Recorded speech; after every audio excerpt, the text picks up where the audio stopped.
এই কোঠা নিয়ে যে খেল, এই খেলা শেখ হাসিনা খেলতে গিয়ে ব্যর্থ হয়েছে। আপনারা এই নতুনভাবে আবার কোঠা নিয়ে খেলতে গিয়ে আপনারা ব্যর্থ হন, সেটা আমরা চাই না। আমরা চাই নতুন বাংলাদেশ। বাংলাদেশের মানুষ যে প্রত্যাশা নিয়ে আপনাদেরকে ক্ষমতায় বসিয়েছে, আপনারা রাষ্ট্র সংস্কার করবেন, আপনারা রাষ্ট্র সংস্কার করুন। মানুষের যে প্রত্যাশা গণতন্ত্র ফিরিয়ে আনা, আপনারা গণতন্ত্র ফিরিয়ে আনুন। এবং নতুন রাজনৈতিক বন্দোবস্তের কথা বলছেন, কিন্তু আপনারা সেটি করতে ব্যর্থ হচ্ছেন। আপনারা নতুন রাজনৈতিক বন্দোবস্তের কথা বলে আপনারা সরকারের ক্ষমতাকে অপব্যবহার করে আপনারা মিছিল মিটিং করছেন।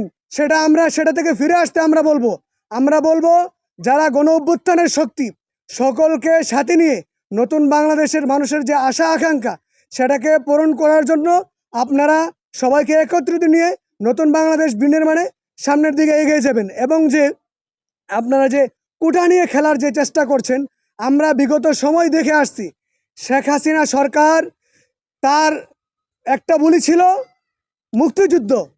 আপনারাও ঠিক সেই পথে হাঁটছেন কিনা আমরা শঙ্কিত আপনাদের কর্মকাণ্ড নিয়ে। শেখ হাসিনা মুক্তিযুদ্ধ, বারবার মুক্তিযুদ্ধের কথা বলে সে তার ক্ষমতাকে দীর্ঘায়িত করার চেষ্টা করছে। তো ঠিক তদ্রূপ আপনারা শুধু গুটি কয়েকজন মানুষ 24-এর ঠিকাদার হিসাবে উপস্থিত হয়ে আপনারা আবার নতুনভাবে কোঠা নিয়ে আসতে চাচ্ছেন। আমরা আপনাদের যে অপকৌশল, সেটাকে ঘৃণা করে প্রত্যাখ্যান করছি। এবং মানুষের যে আশা আকাঙ্ক্ষা, আপনারা নতুন বাংলাদেশের যে বিনির্মাণের যে মানুষের যে আশা আকাঙ্ক্ষা, সেটা মানে সরকারের প্রতি যে আমাদের যে প্রত্যাশা, সেটা পূরণ করবেন।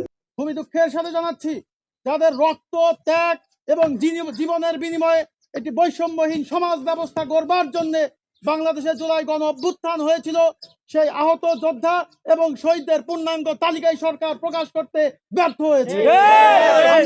ঘৃণার সাথে এই সরকারের আমরা দেখতে পাচ্ছি যে প্রথম এবং প্রধান উদ্দেশ্য ছিল, এই সরকার যখন ক্ষমতা গ্রহণ করে তাদের প্রধান দায়িত্ব ছিল আমাদের শহীদদের সম্পূর্ণ তালিকা প্রকাশ করা, আহতদের চিকিৎসা সম্পূর্ণ করা এবং আহতদের একটি সম্পূর্ণ তালিকা প্রকাশের মাধ্যমে আমাদের তাদের পুনর্বাসনের দিকে অগ্রসর হওয়া।